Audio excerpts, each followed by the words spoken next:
can see economic organization or economic anthropology.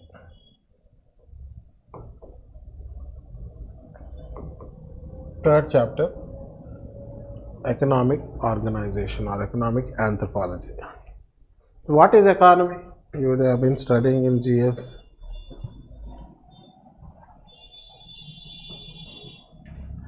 What is economy?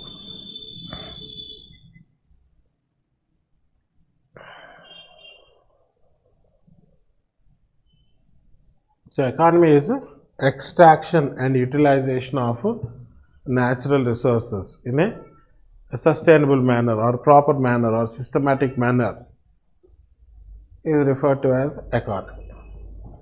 And all those activities associated with this extraction and utilization are considered as economic activities.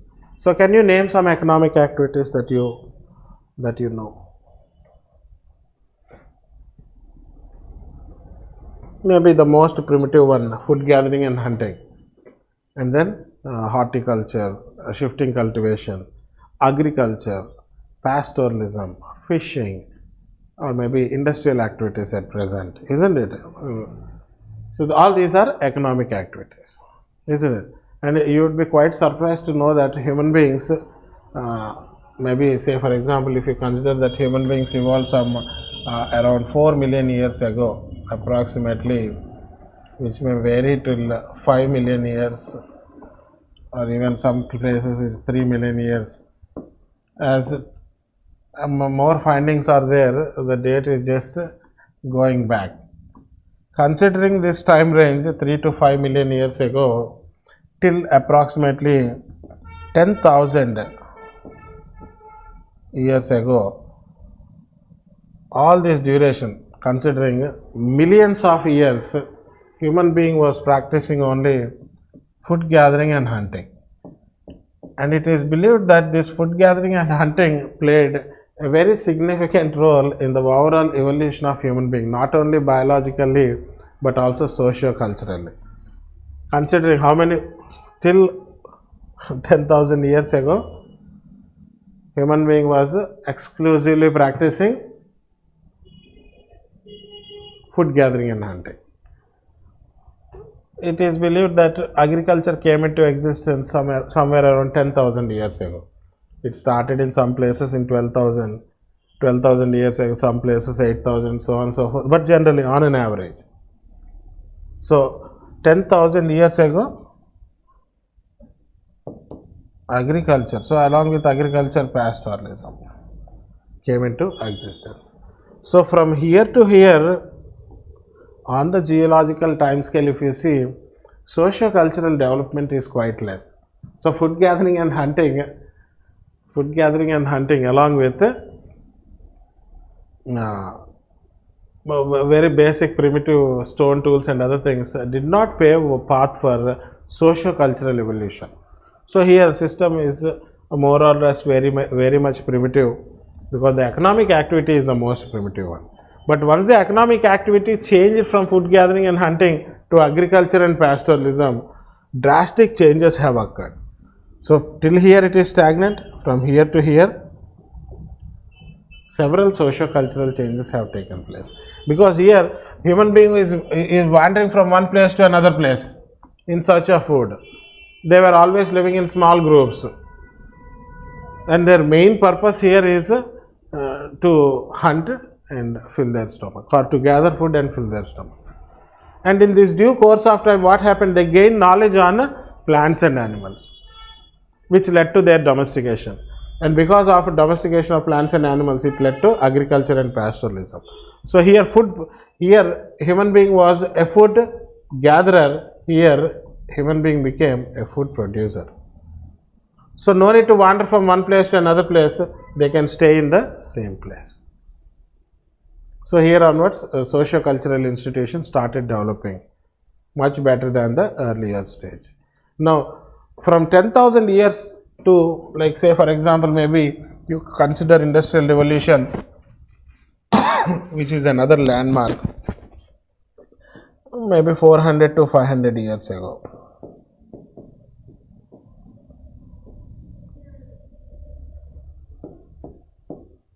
Industrial revolution. Industries and other things came into picture.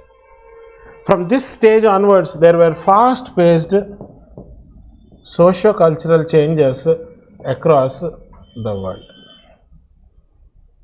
You getting my point? So, when food gathering and hunting was an economic activity, socio-cultural evolution was quite less. From agriculture and pastoralism, things changed. By industrial revolution, things are very complex, and after industrial revolution, things have become, socio-cultural institutions have become more complicated and complex. So from simple, we have come to a very complex stage. All these, in these all, what is the main connecting link here? Economic activity.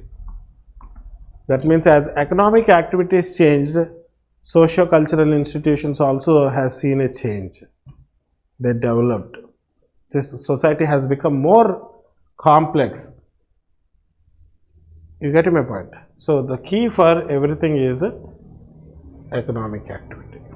Even now also you can see economic activity only forms the backbone of everything. Whether to run a family or even if that matters, any aspect of life revolves around economic aspects. And this is a fact. And this is a fact. And that is why Karl Marx says that all relations are financial relations. And it is also considered that economy is the fuel of magnificence, and everything from micro level to macro level, everything is run on economic activity.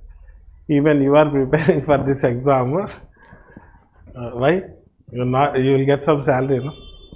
You will get some other perks and incentives and other things. So everything is some way or the other is related to economic activities. Yes, Utkarsh, we'll see them. We'll see them towards the end after finishing chapter 8. That was the main idea. So please write. Some introductory lines you write. Tomorrow I'll elaborate more on this one. Okay. Economy is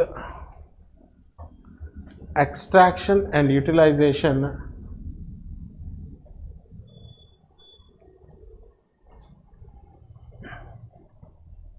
of natural resources.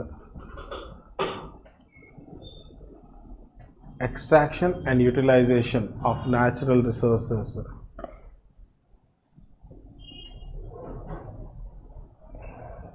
in a proper and sustainable manner.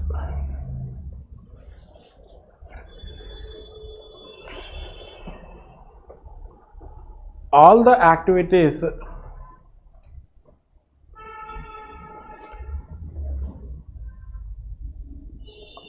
associated with this extraction and utilization of natural resources are termed as economic activities.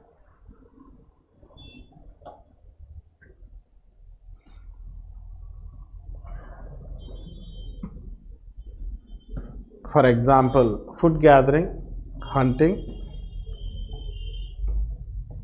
horticulture, shifting cultivation, agriculture, pastoralism, fishing, etc.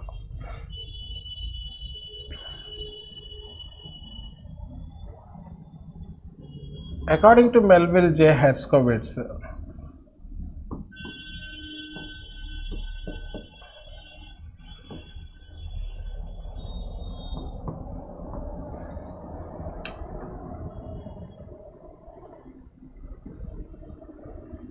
economic organization is defined as interaction between man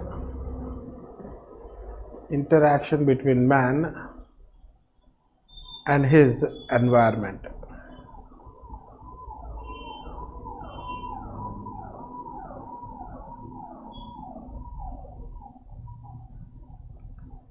According to Hubble and Weaver,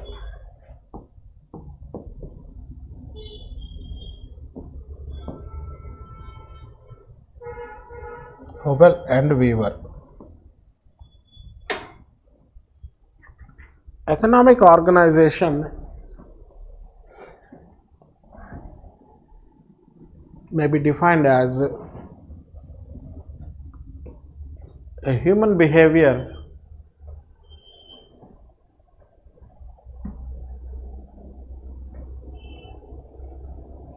through which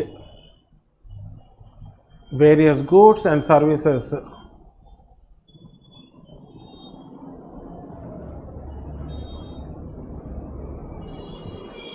are produced, distributed and consumed.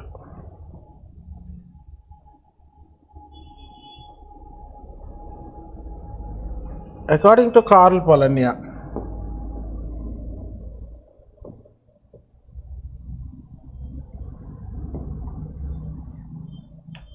study of economic activities with special reference to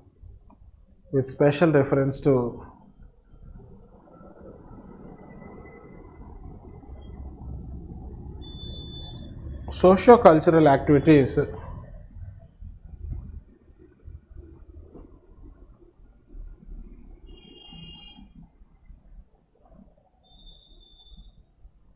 is known as economic anthropology.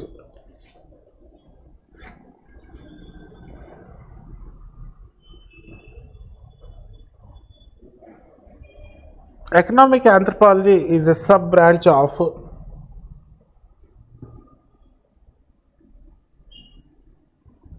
socio-cultural anthropology,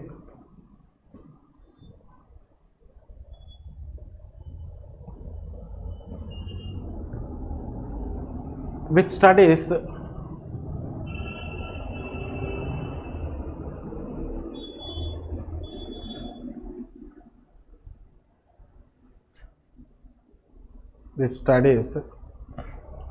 economic aspects of human beings across time and space. Economic aspects of human beings across time and space.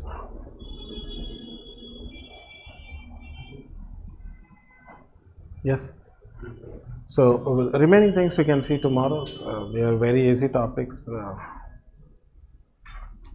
Yes, Utkarsh 2.1 and 2.2 after chapter 8. Okay, so we did not leave them. We will be discussing it after 8, like 3, 4, 5, 6, 7, 8, and then 2.1 and 2.2. Yes, so we did not leave them. We will cover them towards the completion of socio-cultural anthropology. So we will definitely discuss them. Yes. Any questions you have, you can please let us know. Okay, then that's all for today. Thank you very much. Anita, hope you understood a little bit, but from tomorrow onwards, I think you should be fine. Yes.